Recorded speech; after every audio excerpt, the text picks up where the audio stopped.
Hello, welcome to my tub. I am about mid to tail end of month number 7, and it has been, interesting like every month is.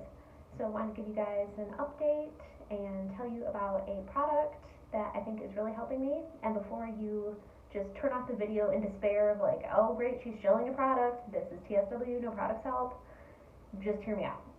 So, this month has been really, really hard. No surprises, we are doing TSW. So, I have been, pain management for me this month has been, way more challenging than it has for the past few months. And I'm not super sure why. My elephant skin is super bad. You can see my shoulder there, just lifting up my arm, so, every kind of movement is kind of like getting snake bite. Did you ever have it when kids in school would, be like, I'll get a snake bite? And it was they would put both of their arms on your forearm and twist. So, I don't know if, it's all of, the super dry elephant skin or whatever that just, feels so uncomfortable to move. And I had, at the beginning of this month, still a bunch of little cuts on my face, and then I had some underneath my armpit here, like I usually have. Sorry, I'm trying to moisturize my face, and it's just a nervous tick now. Try not to feel dried out. So anyway, at the beginning of this month, still had a bunch of cuts. Pause a moment though. Look how milky the skin is right now. Look how milky these hands are right now. It's crazy. So redness, I feel like is finally getting better, but we'll get there. So started out the month, just ouchy, tons of skin, just kind of typical. Lots of little blistery things on my feet, as usual. Blistery things on my hands. You can see, here-ish, if it can focus, which it can't. I started using, before TSW, I found when my skin was on the decline and I didn't know why and was freaking out, I found a product called Gladskin, and it's Dutch. So I started trying that and I was like, this doesn't help, this is stupid, but it was because I was going through topical steroid withdrawal and it wasn't just eczema.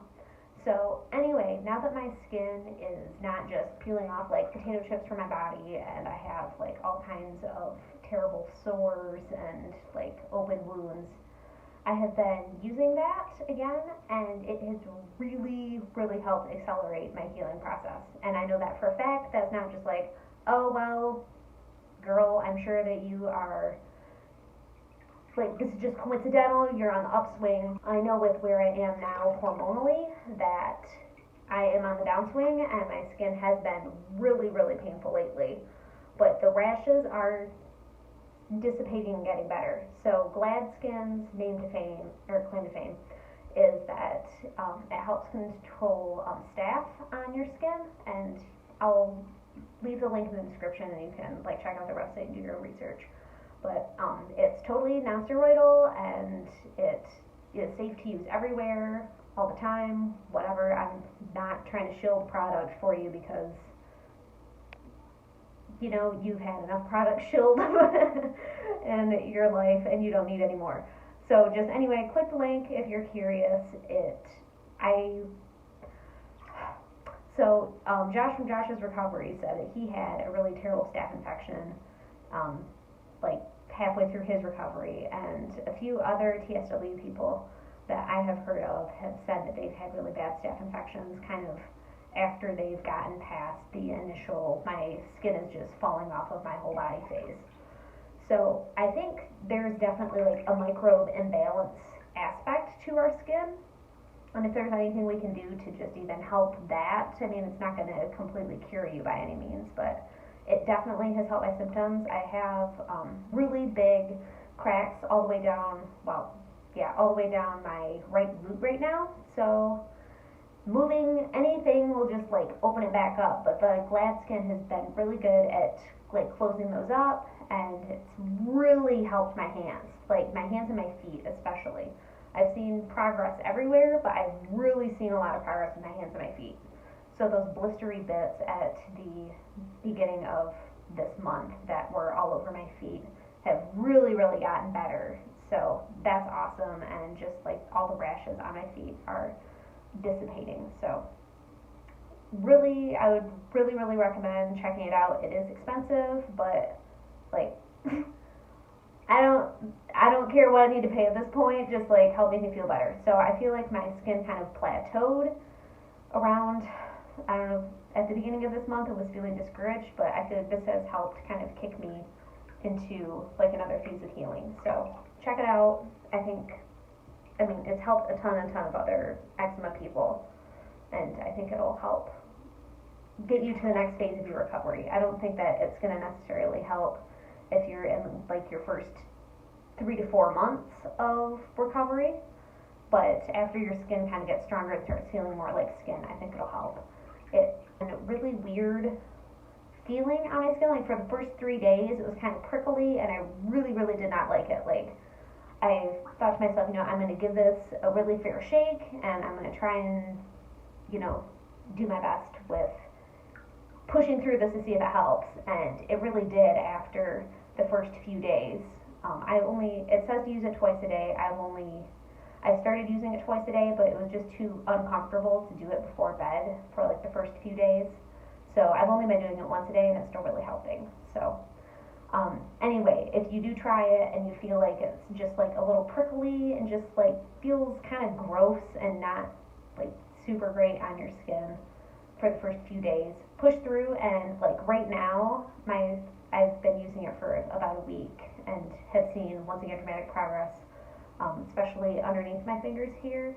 I think I showed you in my video last time. These were just like open cracks, and they've been healing. So I 100% attribute that to the Gladskin, because that's just when they started healing, because they were only getting worse up to that point.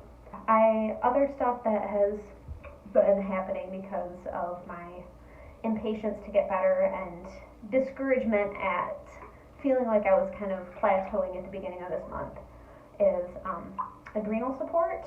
So my mom has a book called Prescription for Nutritional Healing, and I really recommend that.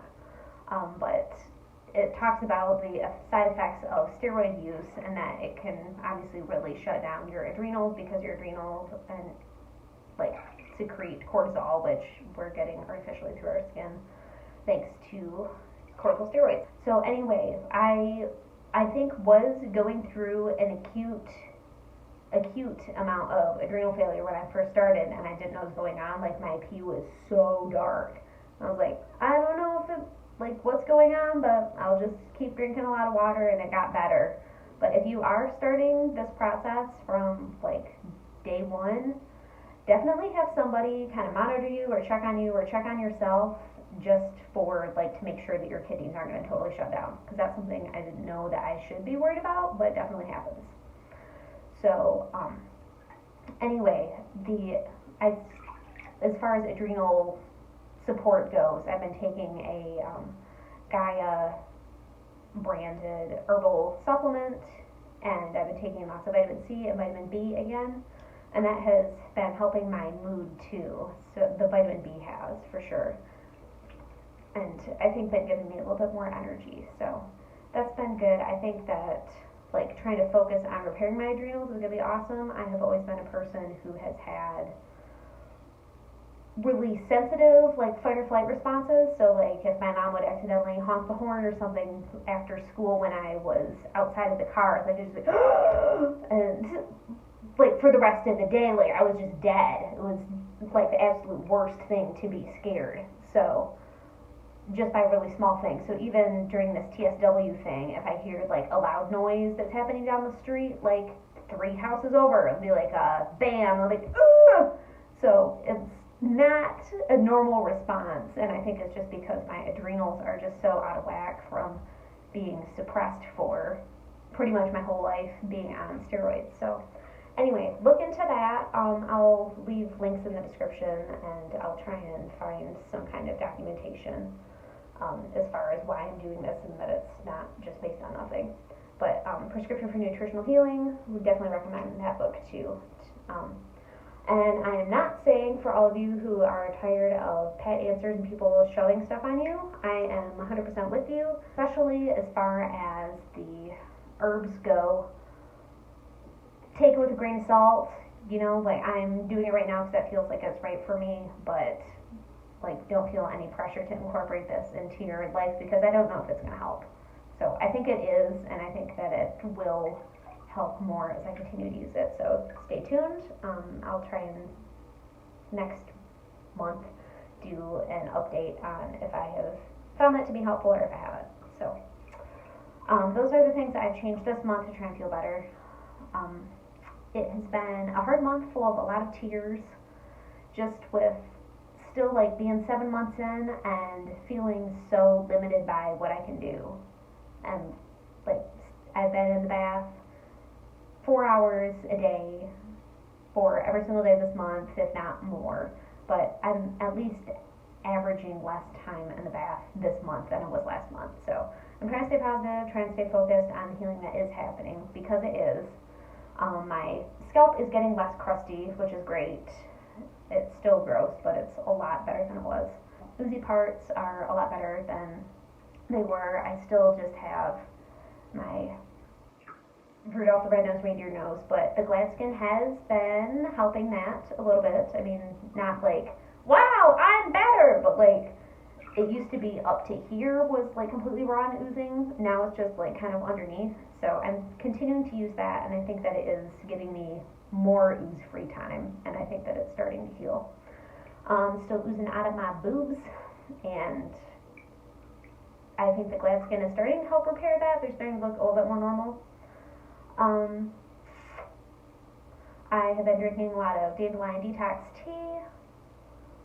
I'm trying to think of anything else that's exciting that I'm doing. Oh, tons of insomnia this month. Oh my gosh. I had a couple of really good nights of sleep, and by a couple I mean literally 2 good nights of sleep at like the very beginning of this month, where I got maybe like 4 to 6 hours of uninterrupted sleep for like 2 nights in a row, and I was like, I'm here! I finally made it after like so much time of like not being able to sleep through the night. But cue this past week, and I had 2 nights back to back of 4 hours of sleep where I was just like, I went to bed and I was like, I'm awake. I'm super awake. So those were really hard. But so we got through that, and I'm back up to sleeping like 6 hours a night, which is better. I was using, I feel like this is oversharing, but whatever.